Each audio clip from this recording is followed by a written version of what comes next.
in looking at the issue of debt, we are very concerned with the economic sustainability of the East Africa community countries. This is because our mandate is within whatever country is added into the East African community. So in that case, at this point in time, we also consider the sustainability of a country like South Sudan. Now, as tax justice advocates, we come in from the angle that the problem at hand in the public financial management cycle is that there is inequality and manifestations of it in the whole economic cycles. This manifests at various disparities, and so whether it's gender, whether it's based on age and so forth, and among other aspects, tax is one of those spaces in which these inequalities manifest themselves, because you can have things like inequalities in agriculture, inequalities in housing, and so forth.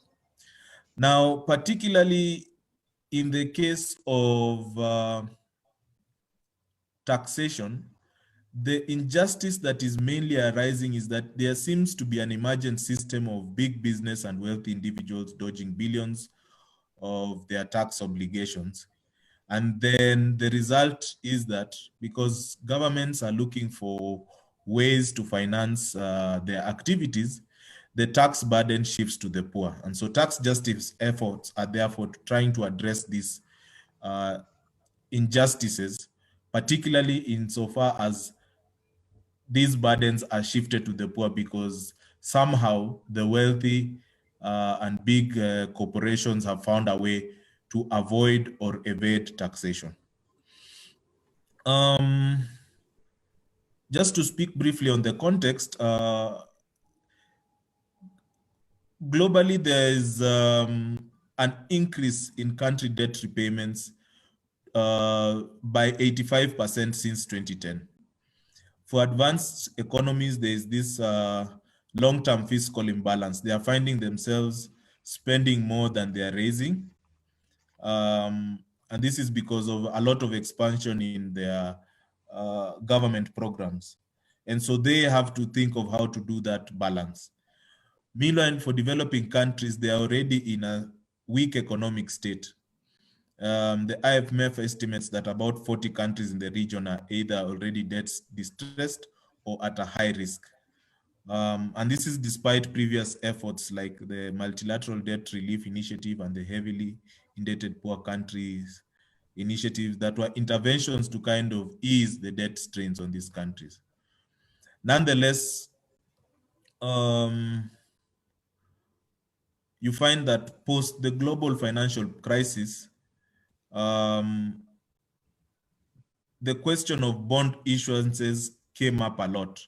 So countries have been issuing bonds that have increased from 1 billion in 2011 to now 6.2 billion in 2014. And the external debt in these countries between 2010 and 2015 has shot up by 147%. So you can see how the trajectory of debt is happening across Africa.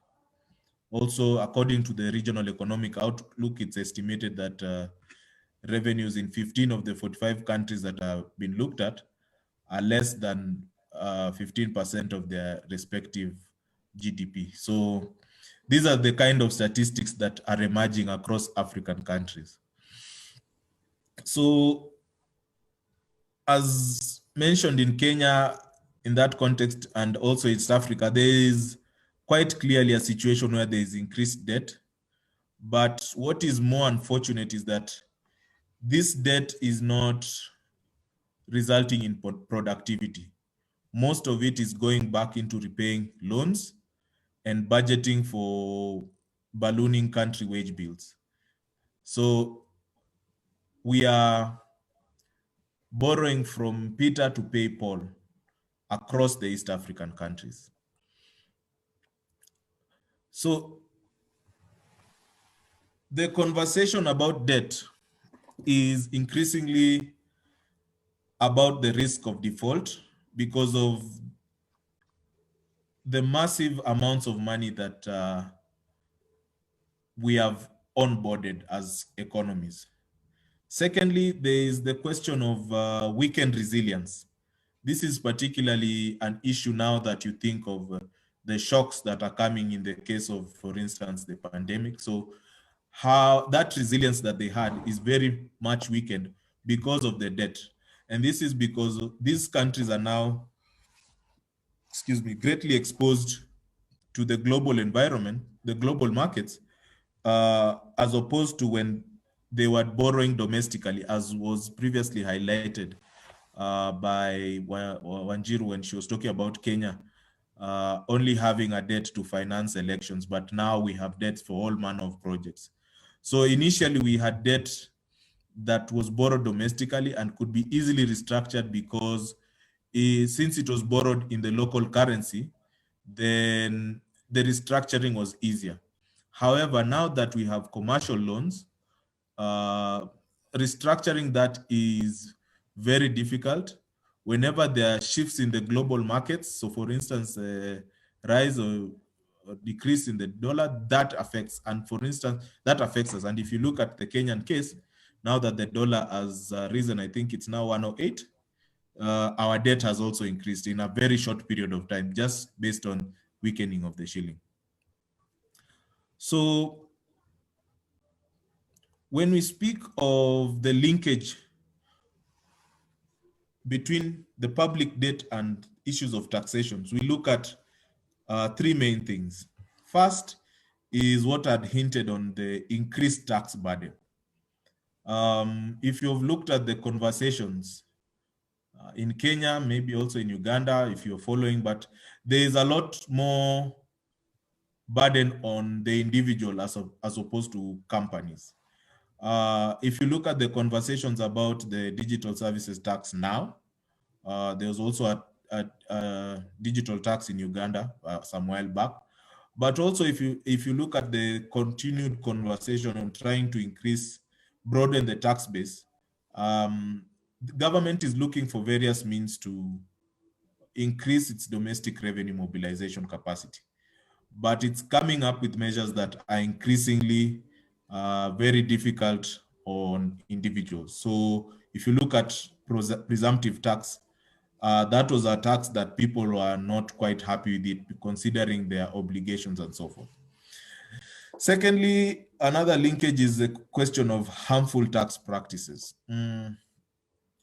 Other than just locally on issues like the presumptive tax and so forth, these practices like double tax agreements that are giving benefits to foreign companies and then disadvantaging local companies. So if you have companies that are operating in the same sphere and one is coming in from a foreign country, they have other benefits that are then kind of hindering our local entrepreneurs and so forth. But also, unfortunately, some of these agreements are resulting in situations where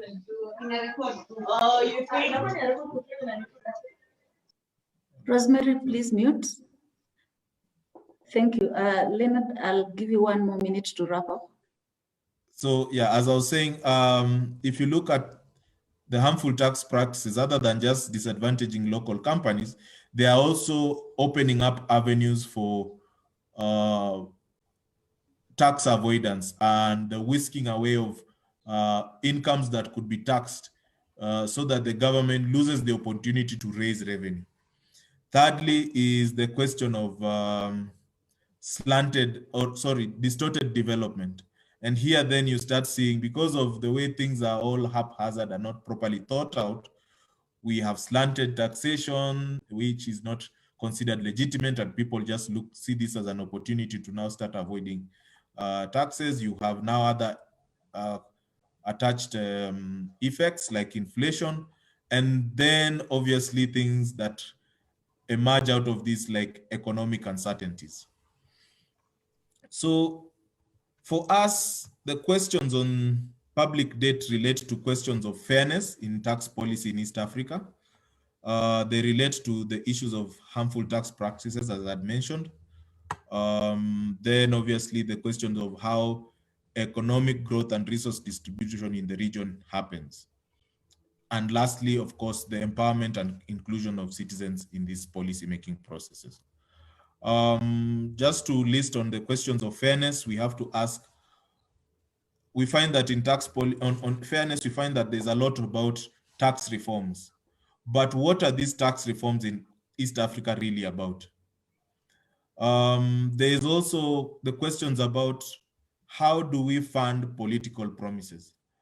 The infrastructure projects have arisen a lot out of political promises. So when a government comes in, they have to look for ways to fund these political promises. And debt has been the easiest way to get money.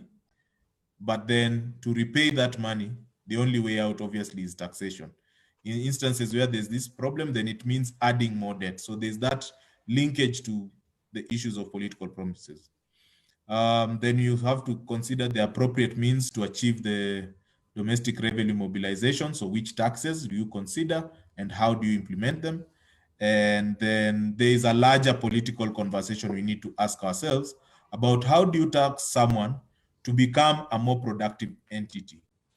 So how do we get to those incentives or abandoning them altogether so that we spur productivity using taxation as a policy instrument? In terms of harmful tax practices, of course, there is a contestation about first, what are illicit financial flows? Now, a lot is said about the illegal activities that are involved in whisking money out of the country. But in terms of tax justice, we also think of the legal means by which tax is avoided. And so that question has to continue playing out. As tax justice advocates, we continue to say, look, there are also these legal means, and there's a lot more money that is whisked out that could help service delivery if we can tap that. There's also questions around the linkage to tax havens. Kenya is considering having its own Nairobi International Financial Center. And so there's a debate in that because tax havens are the key means by which money is whisked out of the country. And lastly, on that point is the question of emerging treaty networks. So you can't whisk out money out the country without having signed treaty networks. In the case of Kenya, which has the largest list of double taxation agreements at 48, plus if you combine that with the Nairobi International Financial Center, then you see how Nairobi and Kenya will become a hub for which a lot of these transfers of funds that will disadvantage government will be happening. Of the 48 DTAs Kenya has, 12 were signed after the Constitution of Kenya 2010. And these 12, if you compare to the previous ones before the promulgation of the Constitution, are badly written, meaning there's more opportunity to avoid taxes based on those treaties. Then when we speak about economic growth and resource distribution, we obviously have mentioned, based on my fellow panelists' contributions, about debt finance projects. One thing I think is very interesting to have a conversation around is to see the correlation between our hunger for PPPs and the accumulated debt that we now have. And following that, we'll obviously speak about questions of the challenges in revenue and resource mobilization. Of course, we've mentioned the issue of infrastructure-led growth and particularly of interest to members of the public and the citizenry is the stresses that we are seeing in service delivery due to the minimal resources available, plus mismanagement and general fiscal indiscipline. And lastly, we have to speak about empowerment and inclusion of citizen voices in fiscal planning.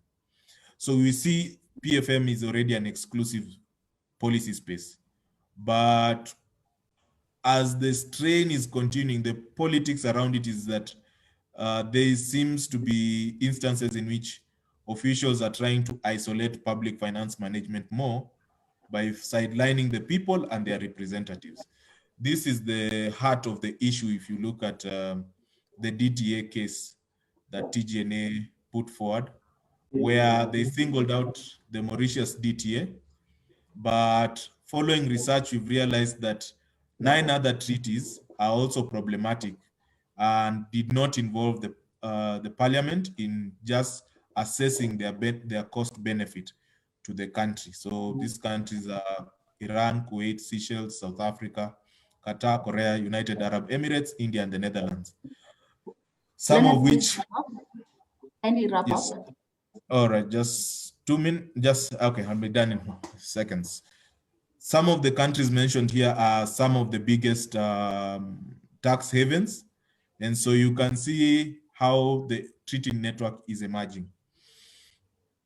Public sector institutions are lacking the necessary resources and skills to empower people to build equal and inclusive voices. So there's limited public participation as it is right now.